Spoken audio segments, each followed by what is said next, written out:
व्यास काशी रामनगर वाराणसी से। आज चर्चा होगी कि सुंदरकांड में हनुमान जी मुस्कुराए क्यों, और इसी प्रश्न के साथ आज चैट जीपीटी के माध्यम से यूट्यूब के विशाल मंच पर हम सभी चर्चा करेंगे कि हनुमान जी आखिर मुस्कुराए क्यों। कि कपि के ममता पूछ पर सबहि कहूँ समुझाई, तेल बोरी पट बांधि पुनि पावक देहु लगाई। पावक दी जा रही है और पावक वही है कि तुम पावक महा करहु निवासा, जब लगी करहु निशाचर नासा। उसी पावक में माता सीता जी हैं। और प्रणमो पवन कुमार खल बन पावक ज्ञान घन, जासु हृदय आगार बसहि राम सर चाप धर। आप देखेंगे कि रामचरितमानस की काव्य चातुरी ऐसी है कि एक कांड के शब्द दूसरे कांड के शब्दों से बातचीत करते हैं, और रामचरितमानस कभी चुप नहीं रहती, उसमें शब्द शब्द ही से बात करते रहते हैं। आपने देखा कि पावक में मां जानकी का निवास है, हनुमान जी साक्षात पावक ही हैं। खलबन पावक ज्ञान घन, दुष्ट रूपी जंगलों के लिए वो पावक हैं, संत रूपी जंगलों के लिए वे ज्ञान के घन हैं, बादल हैं। और वही पावक आज हनुमान जी को दी जा रही है। लेकिन संभावना हंसने की उनकी क्या क्या है। हरि अनंत हरि कथा अनंता, कहाँ ही सुनहि बहुविधि सब संता। अपूछहि न बानर तह जाइहि, तब सठ निज नाथ ही लई आइहि। आप अगर बधे हों और अंग भंग करने का आदेश हो चुका हो, और अंग भंग में अखिए फोड़ दे, कोई ऐसा नाजुक अंग ही तोड़ दे, लेकिन पूंछ पर जाता है, हाथ पांव बांधने के लिए नहीं कहता कि हाथ पांव बांध के इसकी पूंछ जला दो, ऐसा नहीं कहता। और हनुमान जी सोच रहे हैं कि यहाँ एक संभावना ये बन रही है कि रावण कह रहा है कि पूछहि न बानर तह जाइहि, तब सठ निज नाथ ही ले आइहि। तब ये मूर्ख अपने नाथ को लेकर के आएगा। अब जितनी संभावनाएं हैं आप भी उस पर विचार करेंगे। आप भी मानस के मर्मज्ञ हैं, श्रोता हैं, भारत के जन हैं। आपने देखा होगा कि जिनकर कीन्हे से बहुत बड़ाई, देखूं मैं तिनकर प्रभुताई। अब प्रभुताई क्या है कि कौतुक कहीं कैलाश पुहि, लीन सिजाई उठाई, मनहु तौलि निज बाहुबल, चला अधिक सुख पाई। जब कैलाश को उठाता है, कैलाश को उठा लेने के बाद ही तो वही लाइन चली है, सुख संपत्ति सुत सेन सहाई, जय प्रताप बल बुद्धि बढ़ाई, नित नूतन सब बाढ़त जाई, जिम प्रति लाभ लोभ अधिकाई। हनुमान जी सोचते हैं कि सारी की सारी संपत्ति भगवान शिव के द्वारा दी गई है। और कैलाश पर्वत पर जब वो बैठे हैं भगवान शिव जी, उस समय उसको रावणानुग्रह प्रतिमा कहते हैं। यह प्रतिमा कलचुरी शैली की बनी हुई 10वीं 11वीं शताब्दी की काशी हिंदू विश्वविद्यालय के कला भवन में रखी हुई है। और उस प्रतिमा को जो भी बनारस में आवे या बनारस के हैं वो जाके देखना चाहिए कि ललित आसन पर भगवान शिव माता पार्वती के साथ बैठे हुए हैं, और नीचे से रावण पूरे कैलाश पर्वत को उठा लेता है और हर्षित होकर वो चल देता है। अब वहां पर एक बड़ा ही अच्छा स्वरूप है, उस प्रतिमा को हम दिखाने का प्रयास करेंगे कि वहां भगवान शिव पार्वती जी को सांत्वना दे रहे हैं। गणेश जी सहम गए हैं, उनके सारे गण सहम गए हैं, और कि ये पर्वत हिलने कैसे लगा, भगवान शिव को अपने पैर से उसको दबाना पड़ा है। बहुत सुंदर चित्रण हमारे कवियों ने किया है, सुंदर चित्रण हमारे मूर्तिकला विशेषज्ञों ने किया है। और उस मूर्ति में भगवान शिव मुस्कुरा रहे हैं, यद्यपि वो मूर्ति खंडित हो गई है, लेकिन हाथ से सांत्वना दे रहे हैं। वहां भगवान शिव ऊपर थे, रावण नीचे उठाया हुआ है, लेकिन आज रावण सिंहासन पर बैठा है और हनुमान जी शिव के अंशावतार आज नीचे हैं। इसलिए वचन सुनत कपि मन मुस्काना। मुस्कुराने की और भी बहुत सी संभावनाएं हैं कि जो सुख संपदा आज दी गई है कि राम विमुख संपत्ति प्रभुताई, जाई रही पाई बिनु पाई। हनुमान जी क्या कहते हैं कि राम के विमुख जो संपत्ति और प्रभुता तुमने पा रखी है, क्योंकि जब वहां गए हैं तप्त कर जोरे सुर दिशिप विनीता भ्रिकुटि विलोकत सकल सभीता। दिशिप कहते हैं दिशाओं के पतियों को, 10 दिक्पाल होते हैं, और वो 10 दिक्पाल हाथ जोड़ के रावण के सामने खड़े थे, भ्रिकुटी की ओर देख रहे थे, कोई आदेश हो तुरंत करें। सुर और दिशिप जितने भी थे वो सब कर जोड़े खड़े थे। इसीलिए हनुमान जी ने रावण की प्रभुता को देखा है, और वो प्रभुता भगवान शिव के द्वारा ही प्रदत्त है। और इसके बाद भी उस प्रभुता के अभिमान में इतना चूर है कि वह उनको कहना पड़ा कि खायूं फल प्रभु लागी भूखा। प्रभुता को देख करके हनुमान जी ने चाहे व्यंग में कहा हो, विनम्रता में कहा हो, दूत की मर्यादा में कहा हो, क्योंकि वे दूत के स्वरूप में हैं, और दूत जब जाता है तो अगले राजा का सम्मान भी करता है। और इसीलिए वहां पर वो वाल्मीकि रामायण में परिचय दिए हैं कि मैं सुग्रीव का दूत हूं। और वहां पर हनुमान जी प्रभु शब्द का उच्चारण एक मान्यता में, मर्यादा में रावण के लिए करते हैं। वहां संकेत दे रहे हैं कि राम विमुख संपत्ति प्रभुताई जाई रही पाई बिनु पाई। ये तुम्हारी संपत्ति आज जा रही है, क्योंकि जिस संपत्ति के अभिमान में तुम प्रभुता के अभिमान में बैठे हो। और रावण एक शब्द वहां कहता है कि जिनकर किन्हे से बहुत बड़ाई देखूं मैं तिनकर प्रभुताई। अब देखिए ना कि यही वचन सुनत कपि मन मुस्काना। मुस्कुराने के कारणों में क्या हनुमान जी को रावण के इन वचनों का आभास हो गया था? क्या वे इसलिए मुस्कुराए कि रावण जिस दंड को उनका अपमान करने की नियत से निर्धारित किया था, वही दंड अब लंका के विनाश का साधन बनने जा रहा था? वचन सुन करके मुस्कुराने की शिव जी की और उनके अंशावतार हनुमान जी की बहुत पुरानी आदत रही है कि मन ही मन महेश मुसु काहि, हरि के व्यंग्य वचन नहीं जाहि। भगवान शिव का विवाह हो रहा था, सब लोग अपना तैयारी कर रहे थे, अच्छे अच्छे वेश में सज समर करके लोग निकल रहे थे। लेकिन वहां पर भगवान विष्णु कह देते हैं कि भाई आप लोग बारात के हिसाब से नहीं आए हैं। अब बारात भगवान शिव जी की आप जानते हैं कि सारे भूत प्रेत बेताल बैल पर बैठे हुए हैं, नरमुंड पहने हुए हैं गले में, और भगवान शिव का जो अशुभ वेश है। लेकिन शिव धाम कृपाला बोले हैं तुलसीदास जी, और वही कहते हैं कि मन ही मन महेश मुसु काहि। और रावण के वचन को सुन करके हनुमान जी यहाँ मुस्कुराते हैं, वचन सुनत कपि मन मुस्काना। अब तब सठ निज नाथ लई आई ही। अब यहाँ पर एक प्रश्न और हुआ हनुमान जी को कि ये मेरे नाथ को यहाँ पर मंगवा रहा है, उल्टा होए शिकह हनुमाना। यहाँ तो सब उल्टी ही बात हो रही है कि अब वचन तो भगवान शिव ही बोलते हैं कि संग भूमि विचारी गो तनुधारी गई विरंच के लोका। जब विरंच के लोक में गई थी अत्याचार को देख करके भूमि, तो तही समाज गिरिजा में रहूं, अवसर पाई वचन एक कहूं। अब वहां भगवान शिव एक वचन बोलते हैं, सब लोग बहुवचन बोलते हैं, बहुत सी वाणी बोलते हैं, लेकिन शिव जी एक वचन बोलते हैं। और वचन क्या बोलते हैं? सब लोग कह रहे हैं कि भगवान कहाँ मिलेंगे, चला जाए वैकुंठ, चला जाए यहाँ, चला जाए वहां, चला जाए। लेकिन भगवान शिव कहते हैं कि हरि व्यापक सर्वत्र समाना, प्रेम ते प्रकट हो ही मैं जाना।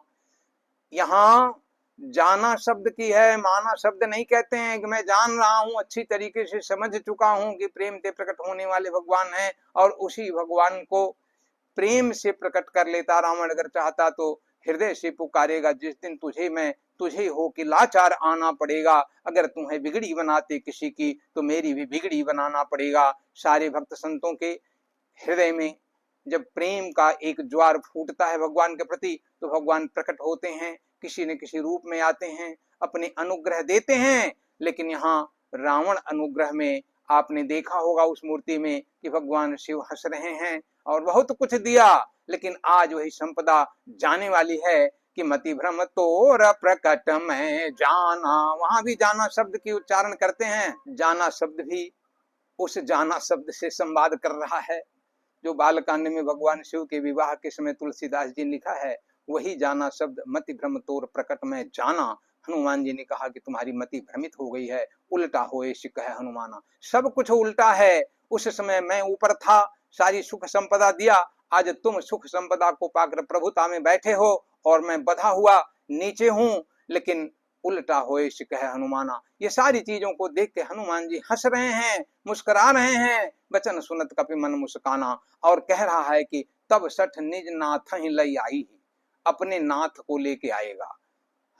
मानता हूं कि रावण भगवान शिव का परम भक्त था, उसके लिए शिव से बड़ा दुनिया में कोई नाथ नहीं था, लेकिन नाथ एक आवा कपि भारी, तहीं अशोक वाटिका उजारी। वहां भी नाथ शब्द का प्रयोग है। सामान्य अर्थ में जो दूत आके रावण से कहता है कि हे नाथ, एक बहुत बड़ा बंदर आया है और अशोक वाटिका को उजाड़ रहा है, नाथ एक आवा कपि भारी, तहीं अशोक वाटिका उजारी।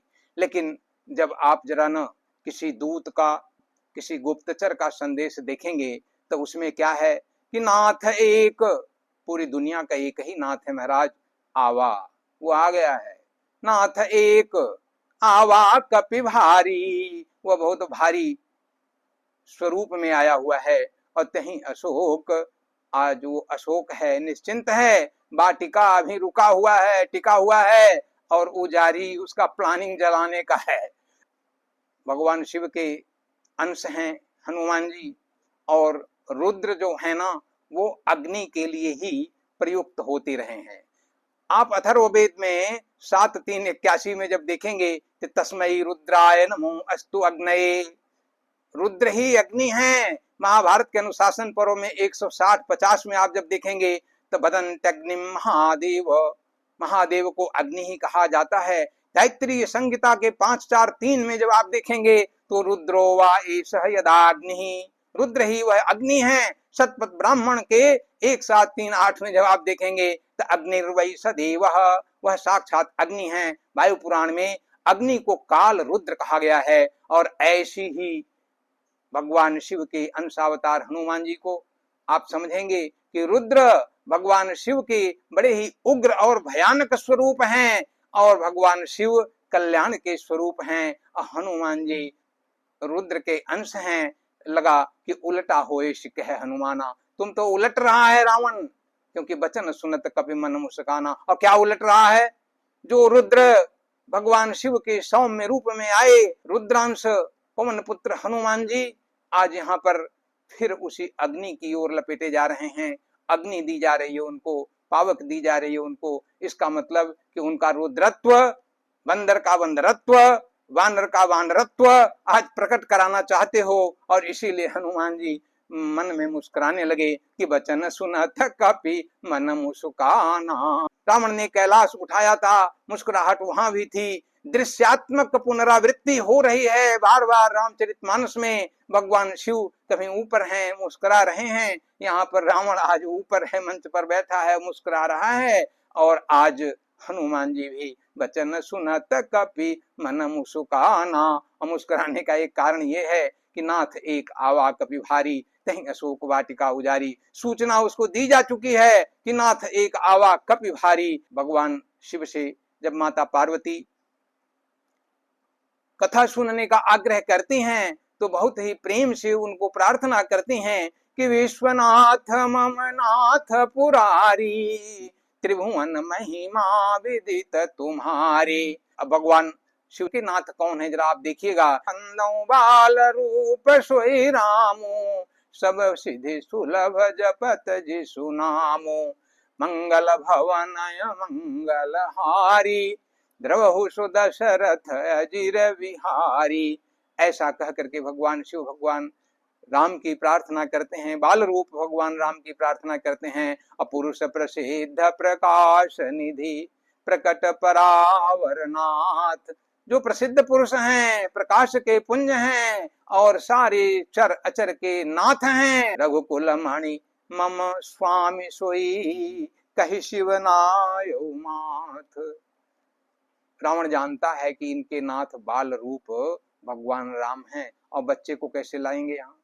इसीलिए शायद पवन पुत्र हनुमान जी मुस्कुरा रहे हैं कि बचन सुनत कपि मन मुस्काना। एक बात रावण के मुंह से निकल गई है, आदेश हो गया है। और क्या कि पूछहीन बानर तह जाई, वानर वहां जाएगा, मतलब मारेगा नहीं। ऐसा नहीं है कि आन दंड कछु करिए, गोसाई में कहा मृत्यु दंड दे देते हैं। तो अब मृत्यु दंड तो नहीं दे रहा है, मतलब हनुमान जी को वहां जाना है। जब लगी आऊं सीतहि देखी, हुई काजू मोहि हर्ष विशेखी। विशेष हर्ष मुझे होगा। मैं गया और आया भी नहीं कहते हैं, बस मैं आया कहते हैं। सुरसा भी जब है ना कि राम काज करे फिरी मैं आऊं, सीतई कै सुधि प्रभु ही सुनाऊं। और उनको व्यग्रता है क्योंकि सीता की सुधि मिल चुकी है, वो जाना चाहते हैं और इधर बंधे हुए हैं। प्रातः काल की पवित्र वेला आ चुकी है।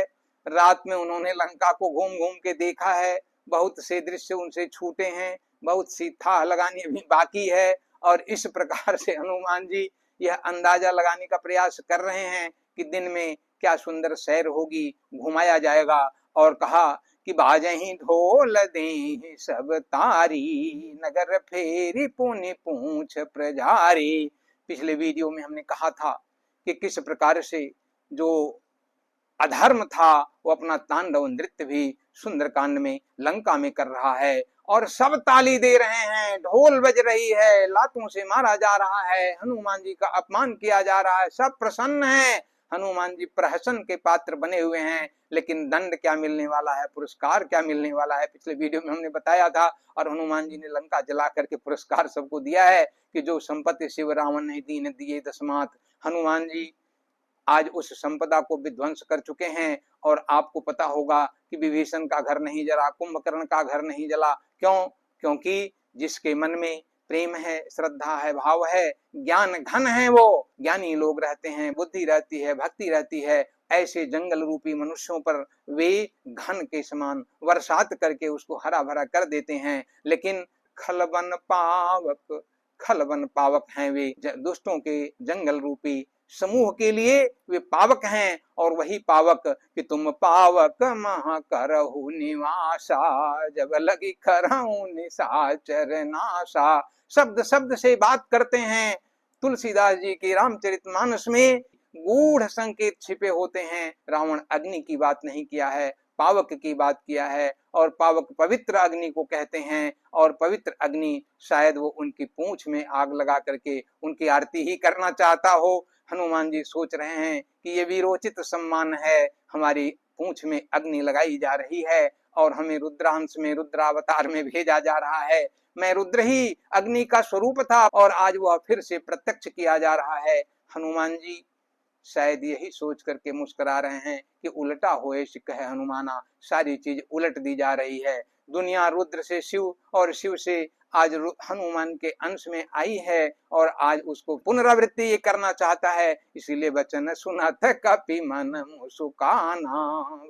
और ऐसे खलबन पावक हनुमान जी को जब अग्नि थमाई जाती है तो बाल्धी विशाल विकराल ज्वाल जाल मानो लंक लीली को काल रसना पसारी है। बहुत ही सुंदर चित्रण कवितावली में गोस्वामी तुलसीदास जी ने किया है। जैसे शिव तांडव में शिव जी इतनी तीव्र गति से नाचे हैं कि उनके हाथ में पड़ा हुआ अग्नि का गोला जैसे लग रहा था कि एक चक्र घूम रहा है, साक्षात बहुत तेज गति से घूमते हुए, जैसे पंखे वगैरह घूमते हैं तो लगता है कि पूरा चक्र घूम रहा है। और उसी तरह से आज हनुमान जी हाट वाट ओट कोट अटनी अगारी पौरी खौरी खौरी दौड़ी दौड़ी दी नियति आगी है, आरत पुकारत समारत में काहू काहू व्याकुल जहां सो तहां लोग चले भागी है। बहुत ही विचित्र फूर्ति। और उस फूर्ति से उन्होंने लंका के उस पाप के सारे वैभव को, जो अहंकार था रावण का, उसको उन्होंने जला दिया। और जला करके सोचा कि इसके अहंकार को मैं जब मार दूंगा, क्योंकि उलटी पलटी लंका सब जारी। उन्होंने देखा कि यहाँ तो सब उल्टा ही हो रहा है। आज चेला ही गुरु को उपदेश दे रहा है, गुरु को बांधने का प्रयास कर रहा है। और आज ऐसे उल्टी अवस्था में मुझे भी उलट पलट ही करना है। उलट पलट साई गुगली दिलक जाई टप टप टुपी टुपी। तो यहाँ आज हनुमान जी ने उल्टा किया है। हनुमान जी की मुस्कुराहट हम सबके लिए बड़ी प्रिय है। वो बंधे होकर के भी मुस्कुरा रहे हैं क्योंकि उसमें रहस्य है। और इन्हीं रहस्यों को खोजते हुए व्यासकाशी से जो प्रस्तुति की गई उसमें जो संभावनाएं थी कि उल्टा हो रहा है, इसलिए मुस्कुरा रहे हैं। संपत्ति देने वाला ही आज संपत्ति के अधिकारी के सामने कैसा पंगु बना हुआ है, शायद यह सोच करके मुस्कुरा रहे हों। माँ शारदा रावण की जिह्वा पर आई और बोलता है कि पूंछहीन बानर तह जाए ही। तह जाए ही का मतलब है कि वहां जाएगा मतलब जान बची रहेगी, इसलिए सोच के मुस्कुरा रहे हैं। और जो संपत्ति शिव रावण ही दीन दिए दसमात, सोई संपदा विभीषण ही सकुच दीन रघुनाथ। आप देखिए, हनुमान जी जानते हैं कि संपदा का आदान प्रदान भगवान अनुग्रह जब करते हैं तो बड़े संकोच से देते हैं। दसियों माथ चढ़ाने के बाद जो संपदा इतनी तपस्या के बाद भगवान शिव से रावण पाया था, वही संपदा पर जब तिलक किया है भगवान श्री राम ने तो संकोच के साथ किया है। तो भगवान राम भगवान शिव के भी नाथ हैं, बाल रूप में वो नाथ हैं। समझ रहे हैं हनुमान जी कि यह जो बोल रहा है कि तब सठ निज नाथ लई आए ही, तो बाल रूप भगवान को तो नहीं लाएगा, लाएगा तो भगवान राम को लाएगा, प्रबुद्ध रूप लाएगा, इसीलिए शायद मुस्कुरा रहे हैं। रावण की बातें हनुमान जी से संकेत में हो रही हैं। संकेत में दूत भी वहां कह चुका है कि नाथ एक आवा कपि भारी, जो पूरे विश्व का नाथ है। और ये सारी संभावनाएं कथावाचकों के माध्यम से जो हमने सुना, जो चैट जीपीटी के माध्यम से कुछ और संभावनाएं निकाली गई, और बाकी जो हमने अपने दिमाग से सोचा, कहीं पर कोई भटकाव हो तो उसे मेरी बुद्धि की सीमा समझिएगा। मुस्कुराने के संदर्भ में जो संभावनाएं हमने प्रस्तुत की हैं उन्हें उत्तर मत समझ लीजिएगा। हमने केवल मानस के कुछ बंद दरवाजों पर दस्तक दी है, आपको भी इसी प्रकार के दरवाजों को खोलना है और मानस का प्रकाश फैलाते रहना है। और अगर कहीं आपको तुलसीदास जी की काव्य चातुरी का, शब्दों की आपसी बातचीत का और रामचरितमानस में एक दूसरे प्रसंगों से जुड़ाव का अगर कहीं आपको आनंद आया हो तो उसे गोस्वामी तुलसीदास जी की, वाल्मीकि जी की काव्य चातुरी समझिएगा, जो हमें खुश करती हैं, प्रसन्न करती हैं। और बचन सुनत कपि मन मुस्काना। आप भी मुस्कुराएं, अपने परिवार को भी मुस्कुराने का अवसर दें। एक सुंदर प्रकृति, सुंदर भारत, संस्कारित भारत, सभ्यता से आगे बढ़ता हुआ भारत, सबके साथ खड़ा होने वाला भारत बनाना है। और इस सब के लिए हनुमान जी से मैं प्रार्थना करता हूँ कि प्रणमो पवन कुमार खलवन पावक ज्ञान घना, जासु हृदय आगार बसहि राम सर चाप धर। तो सकल सुमंगल दायक रघुनायक गुण गान, सादर सुनहित तरहि भव सिंधु बिना जलयान। आप सभी ने सुना, हमें अच्छा लगा, समय दिया। आप पर भगवान बाबा विश्वनाथ की, माता अन्नपूर्णा की कृपा मिले। धन्यवाद। जय भारत, जय काशी।